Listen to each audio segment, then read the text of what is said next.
We're going live. We are live. What's up, everyone? How you doing? Welcome to another podcast on the Luke Mind Power Podcast. A blessing to be alive. I hope you're having a fantastic day. Just making sure everything is set up and it's all working. All right, fantastic. Welcome YouTube. Welcome Facebook, TikTok, Instagram. It's a blessing to be alive. And I said, let's have some fun, and I think this is the challenge of life, is that we're not having enough fun. But not to mention, of course, you have to have that balance. And when you have that balance of, doing what you need to do to get yourself to where you want to be, and then be able to have that freedom to be able to make choices in your life where you're actually enjoying yourself. I think we take things so seriously, and I've got to tell you that, even though lately what I've been realizing is that life goes by quite quickly, actually. I'm just reflecting. I don't know if I'm turning 41 in September, but what's going on here? That's not working. 1 second.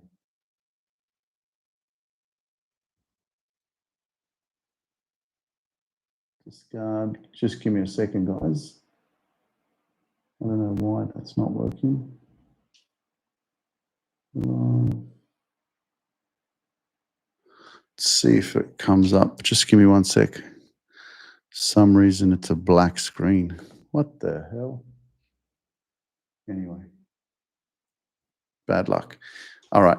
Let me get back to the podcast. My apologies. So what I've realized and noticed is that basically turning 41 next month, and I'm just realizing how fast time is flying. It is I'm busy and I'm sure you guys are too, and I don't know if it's the older you get, the faster it feels like it's going. Maybe it is like that. Because I think when you're 20, 15, 25, like those kind of ages, you're just like, oh, I've got plenty of time, and then as time goes on and on and on, you realize that, oh shit, time is flying, and time does go very fast, but it definitely goes faster when you're busy. It goes faster when you have more of passion for something, or you're building something, and every single day is an opportunity for you to lean into that which you want to grow, lean into that which you want to become, lean into that which you want to develop. And this is a big reminder for all of us that every single day we have a choice, to focus on what we're struggling with and to allow that to control our life. So let's, for example, say like you're in a really bad place, like you're just internally, you're feeling like crap.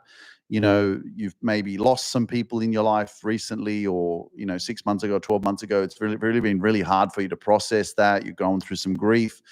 Maybe you got laid off on your job. You're not working there anymore. You thought that was going to be your future, your career. Maybe somebody left you, for example. You're in a relationship and you thought that was going to last for a long time, and it didn't. And now you're left with yourself. So,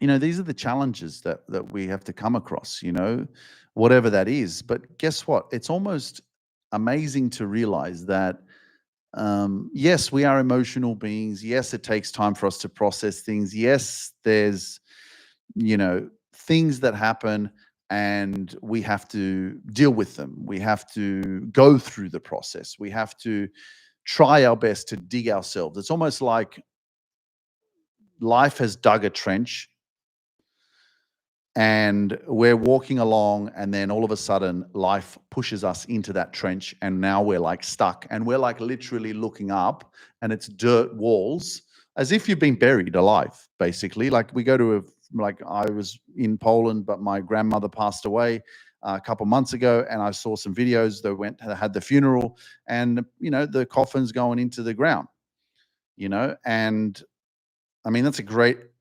metaphor or analogy where we can appreciate our own life, where imagine you're stuck in one of those holes, as if you've been buried alive, and you're looking up, and in order for you to get out, you need some help, and I think many of us, we go through these experiences, and we're literally on the rock bottom. We're stuck on the bottom of the floor. We're looking up. There's dirt all around us. We can see that there's daylight, or that there's an escape exit, but there's no one around to help us. So what are we doing? We start, doubting ourselves. We start feeling even more unhappy. We think it's not possible for us to survive, which, I mean, if that was like, because, we can't really compare that to like a really depressive or really just unhappy place in life. You know why? Because eventually, if you were legit stuck in a trench like that, where they put coffins in a cemetery, there's no freaking doubt about it. I don't know. You tell me. No doubt about it that if that was you and you had depression or you had some sort of frustration or you had some sort of challenge or you had some sort of unhappiness in your life, how long would you stand in there and not screaming? Like, legit. You'd probably get hungry, you'd get thirsty, you'd be like, get me the fuck out of here. Why am I in this hole? Like, I don't know, you tell me, like, would you be yelling? Would you be like, hey, is someone fucking there? Hey, help me. Like, hey, come and get me out of here. Or would you be quiet and just be like, well, fuck it. I'll just die in here. No one's coming to save me. I'm just going to suffocate myself. I'm just going to get stuck here. Like, this is the thing. There's nothing around you but dirt. Like, that's meant for a coffin, but you're in there. You're standing in there. You can sit if you want, but you're sitting on dirt. Night comes. What do? Sit on the floor and sleep? Sit on the dirt, and sleep. Day comes again. You don't hear anyone. You're still in there. Like, maybe you hear some sounds and like maybe there's some other people praying or whatever they're doing in the cemetery for it's another funeral. What are you going to do? Are you going to sit in there and are you going to scream? Are you going to go, someone get me the hell out of here? Like, someone help me, So imagine that, right? Because I think in life, this is the opposite. We do the opposite in reality. We don't reach out for help. We don't invest in ourselves. We don't take action. We suffer in silence. We keep focusing on what the problem is instead of focusing on what's the fucking solution. Like, how can I fix myself? How can I get myself out of this shithole that I've got myself into? How do I change?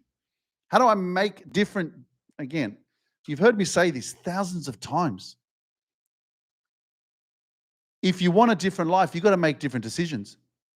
If you want change, you have to change. If you want a different path, you got to get on a different path. You don't just go, oh, you know what? I want to do this, but then I don't take action to do it. And I go, well, maybe I'll do it in 6 months. And then 6 months comes and you're still in the same fucking place. So again, this is the common theme of change is, we want something, but then when it comes to the crunch, we don't lean in because of the fear, because of the doubts, because of the questioning. Is this really going to help me? Because of maybe the investment required. So what does that actually mean? Does that mean that we don't want it enough? Does that mean it doesn't hurt enough? Does that mean that, well, I guess I can still bear the situation that I'm living in right now and I'm not going to change or I'm not going to take action. I'm not going to invest anything into myself. And I think this is probably one of the biggest challenges that we have. And if we shifted our mindset to like, shit, man, like time is running out.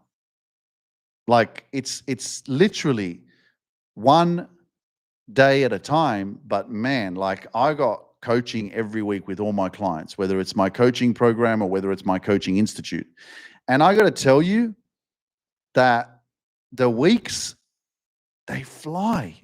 Like it's almost not comprehensible because I'm just like, Wednesday night I got coaching. All of a sudden, hey guys, what's up? Good to see you again. And it's just like week after week after week. And it just feels like shit, man. It's like, just comes around like that, like that, like that, like that. And it's like, wow. So if time is really going so fast, and I know it's just a mental thing, then wouldn't it be smart to go, you know what? I don't want to waste any more time being where I'm at. I'm going to take some sort of action. I'm going to make some sort of change. I'm going to do something completely different because in 3 years' time, I'm going to be where I want to be. I'm going to feel how I want to feel. I'm going to be doing what I want to be doing. And I'm going to be so glad that today I took the action. Today is the day. So whether or not today is the day, I want to plant a seed for yourself. And if you're watching right now, wherever you're tuning in from, maybe it's YouTube or TikTok or Facebook, I want you to write in the comments, today is the day.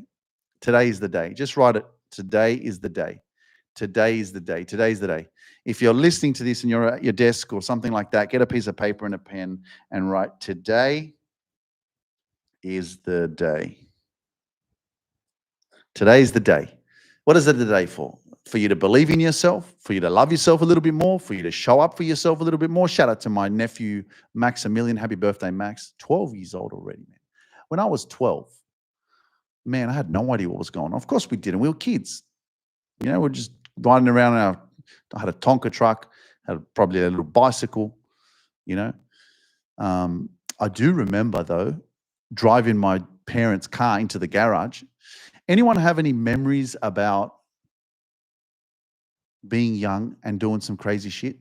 But what was I actually doing? You know, I've looked back at my childhood and I'm like, why did I, again, and the first and foremost thing that you learn when you start working on your childhood trauma or understanding the psychology of your life and how you evolved into who you are, you know, I, in my coaching programs, I actually force you to go there. Not force you, of course, it's an invitation, but there is work to do, right? So when you go back to that and you start looking how you were parented and how you evolved because of the circumstances you went through, a lot of the times we'll find that, you know, our parents were doing the best they could.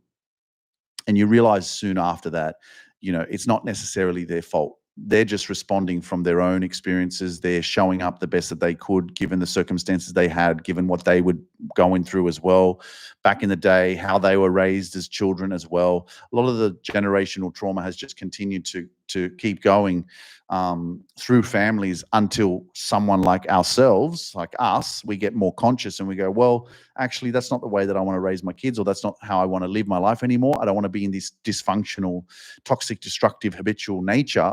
I'd like to heal myself, evolve out of fear and limitations and limiting beliefs and insecurities and doubts and all this crap. And I'd like to step into my full potential. I don't want to limit the way that I live my life according to how I was raised. So you start realizing that, you know, it's got nothing to do with your parents. But you can look back and you can like look at your childhood and understand that you did shit because you were seeking attention, for example. For me anyway, that's some of the things, like besides stealing money from my dad, besides, you know, I used to go in his bedroom in the morning and like try and find where he's stashing all the cash so I could take some money to school, you know. And then there was, you know, smoking cigarette. I was picking up all the cigarette butts. Fucking, I remember getting cigarette butts and wrapping them around with sticky tape and then having a whole cigarette and smoking it. These are the things that I used to do when I was a kid, I remember. And one day I remember having a babysitter, and I remember her name. Her name was Jermaine. She was from Mauritius. And we were living in Lakemba in Sydney. And I remember one day I somehow ran away from her apartment. I ran all the way back because I think there was a park or something in between our streets, and it was a street that was parallel to our street. And so I ran through the park and I ran straight home. And I think, I don't know, the car was open and I hid in the boot of the van. We had a yellow Mitsubishi Express van. And then I think they thought that they lost me, and then they found me in the boot because I ran away from the babysitter, right? But I also remember Jermaine because you know what she used to do?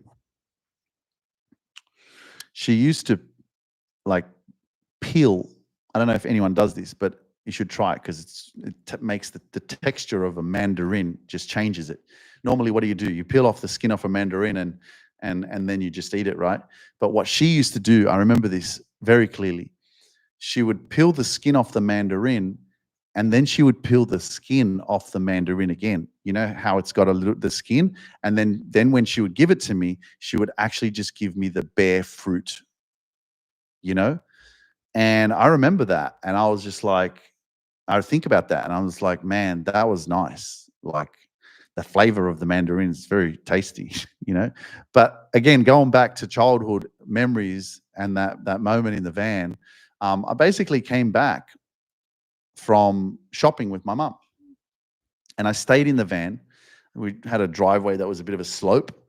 Had a like, okay, it was a carport, and then there was a garage, you know, and I think there was someone that was living in the garage because we had a garage and then we had a granny flat in the back as well. And when my mum got the shopping, I don't know how I did it. She took the shopping, she went inside and she left me in the car. I don't know if she left me on purpose or if she didn't realize that I was going to come, but I didn't come. And so I'm in the back of the van and I went over and I reached so obviously there was a bit of space between the car and the garage. Then, you know, so she must have parked more to the door, like, so that the car was like here and the garage was there. So it was a good, like, I reckon 10 meters.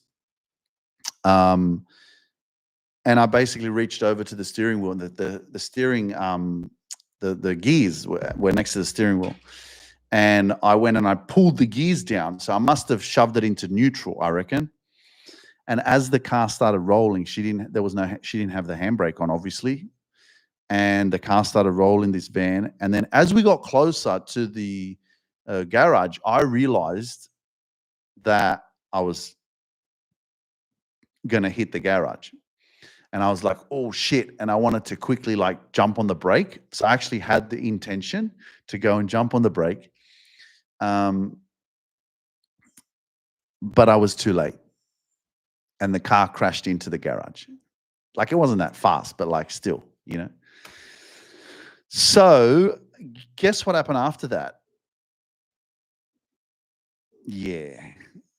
I mean, when you do something as a young kid, I mean, back in the day, you know, my parents came from Poland. I mean, I guess imagine how they were raised as well.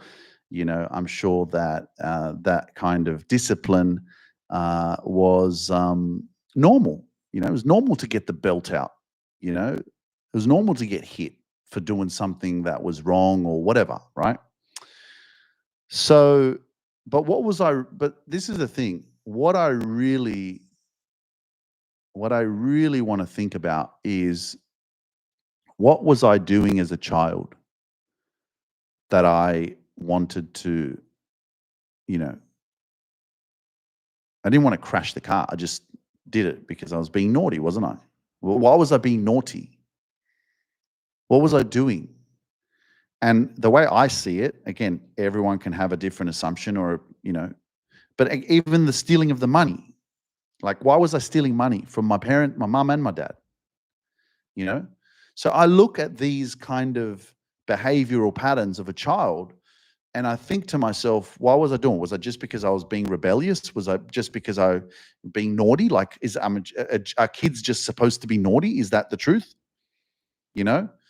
So I look at it and I go, you know what? Like, I mean, I would say that, you know, all I really was doing was just wanting attention. Was I not getting enough attention?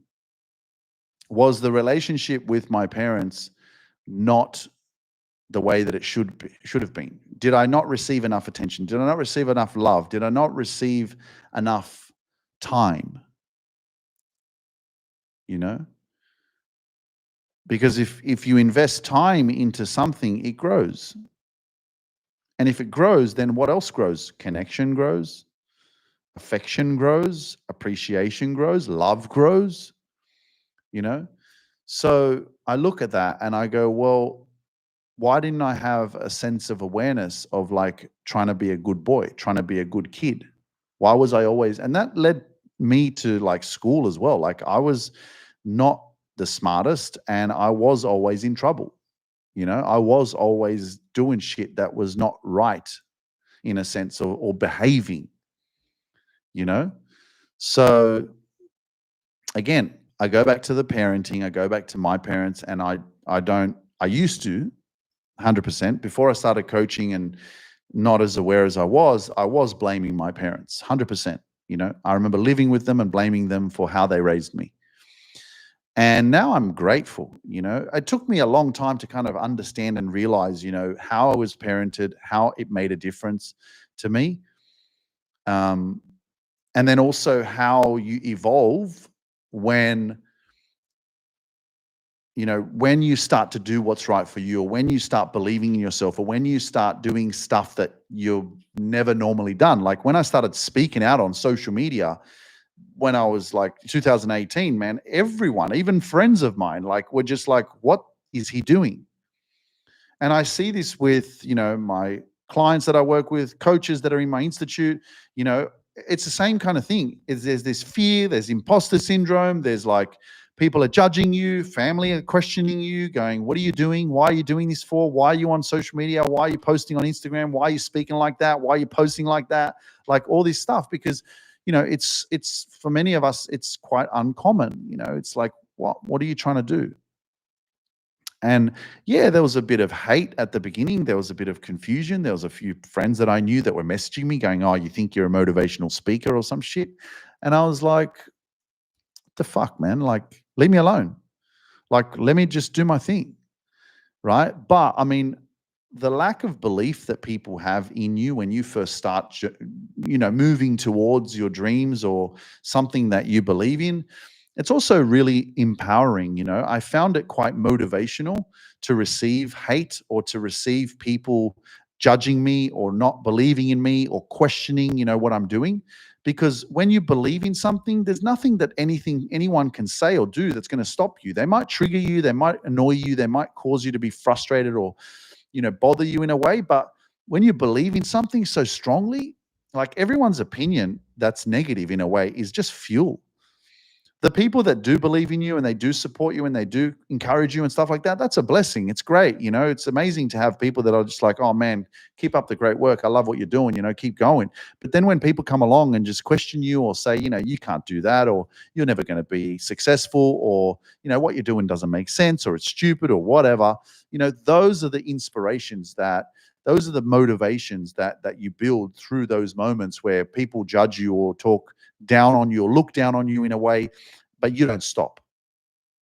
You just keep going, And I look back now after 8 years of this process and this journey, more than 8 years now, and I think, wow, look how far I've come because I didn't stop believing in myself. Look how far I've come because I kept going. Look how far I've come because even people that doubted me are fucking like, oh my God, like look at Luke, what he did to his life, Just plug my laptop in because it's off. Yeah, so this is like the beautiful part about your journey, wherever you're at in your life right now. Sometimes you even get to a point when you're successful and you still doubt yourself, or you still think like, oh fuck, like, can I make it? Am I still going to get what I'm trying to achieve, or is it going to happen for me?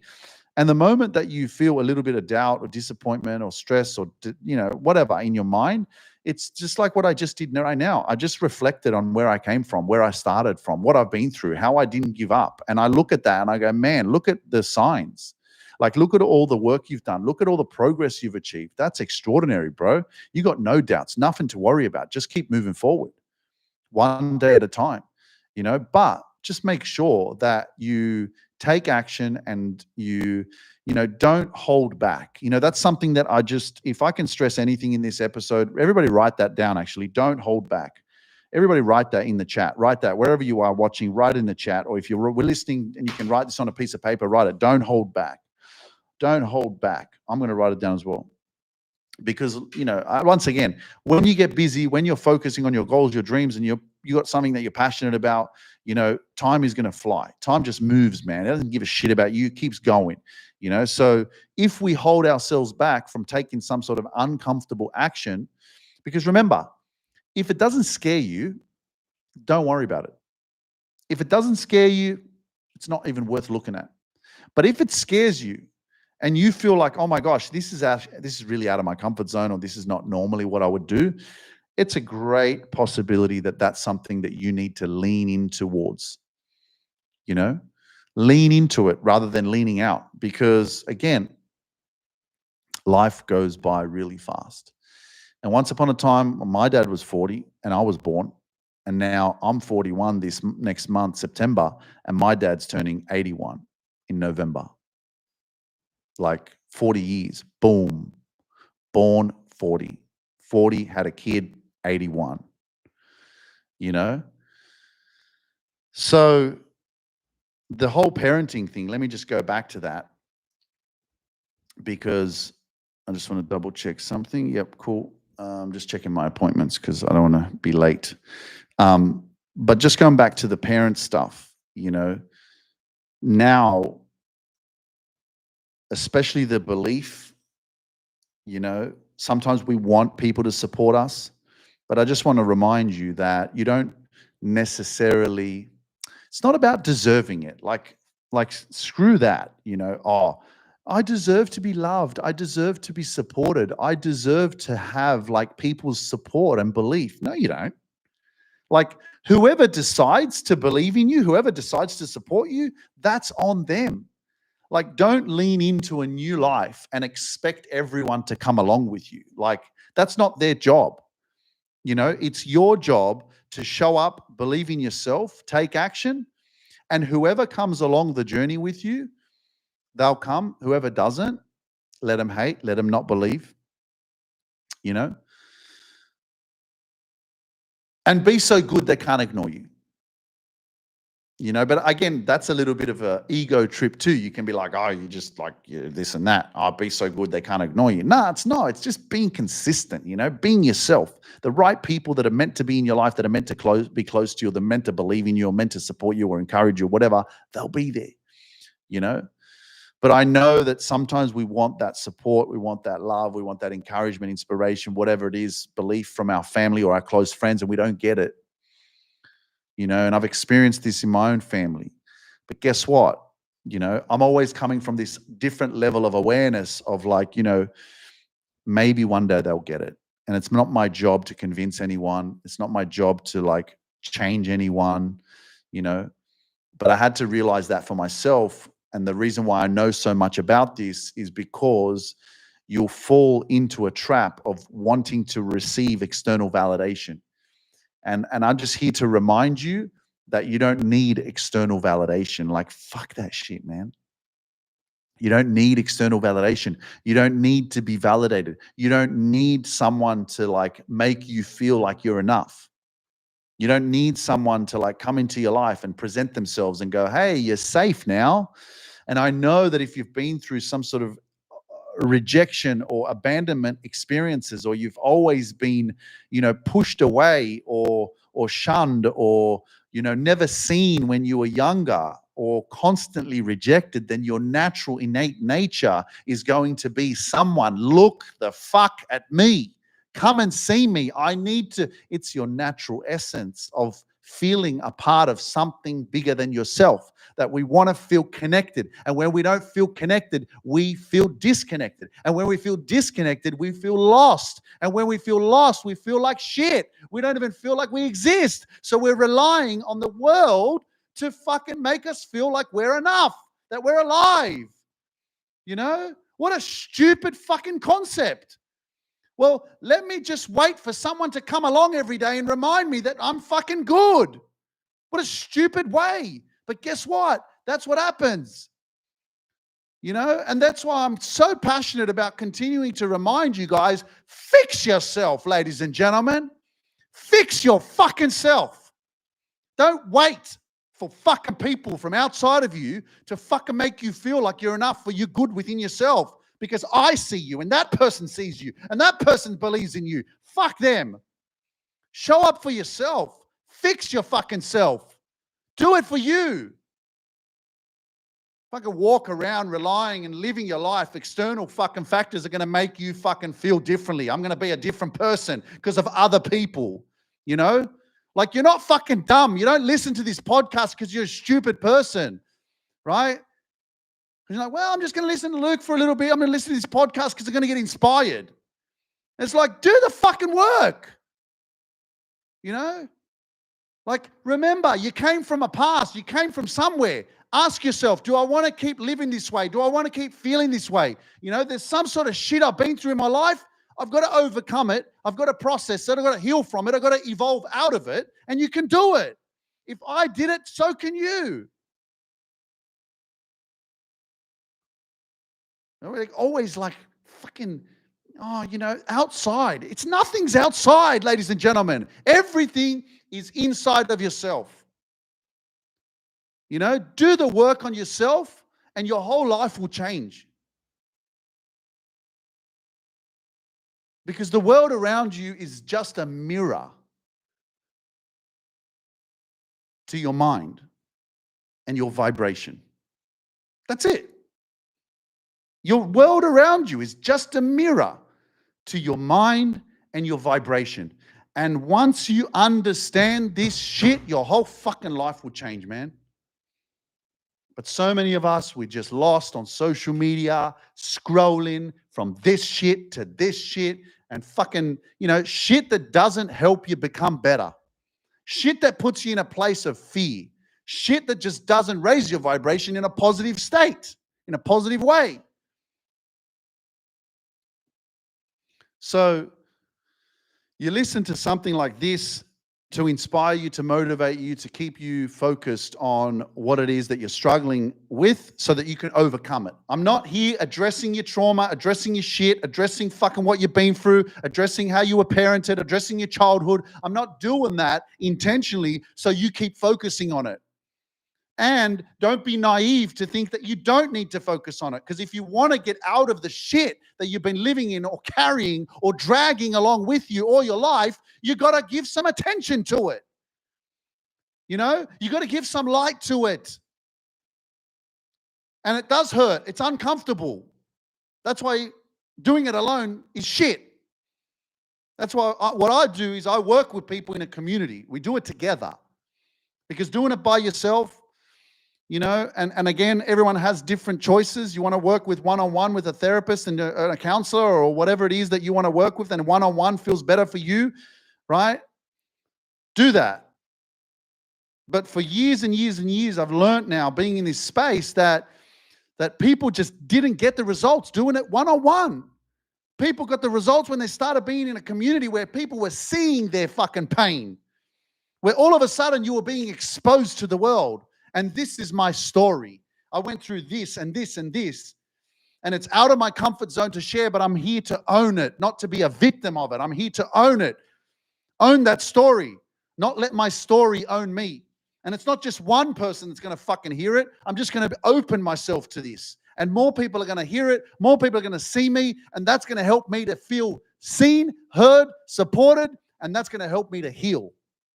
And so many of us just don't get this shit. We don't understand, because it's severe trauma, man. It's fucking sexual abuse. It's physical abuse. It's verbal abuse. Years of it. It's fucked up. So naturally, it's like, I've got so much shame, I can't even fathom fucking talking about it in a community.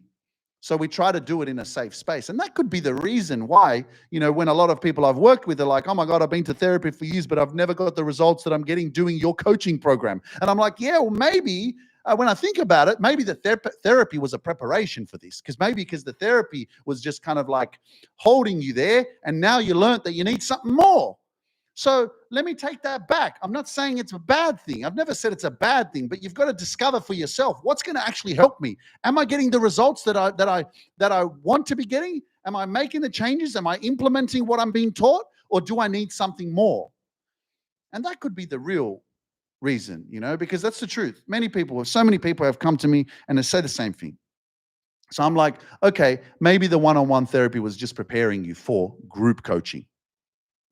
For a community where you can actually really implement the work that I teach so that you can actually do the healing work and you can overcome the challenges you've been struggling with. Make sense? Guys, love you and leave you. Thank you so much for joining me on another podcast episode. It's a blessing to be alive. Believe in yourself. Love the shit out of yourself and never give up, okay? All right. Do you understand, man? So I'm just going to share a couple of things. If you're watching on YouTube in particularly, just want to share a couple of things underneath the video that you see this right now. You will see that there's a few different options that you can choose from. And the first one is to join our free community. If you haven't joined our free community, it's called the Inner Work Club. That's number one. There's a link there. You can click it. It'll take you to our community and you can join for free because I do free coaching, free live trainings every single week. Okay. It's a non-negotiable. I'm consistent. I show up and I'm here to help you to grow, transform, and live your best life.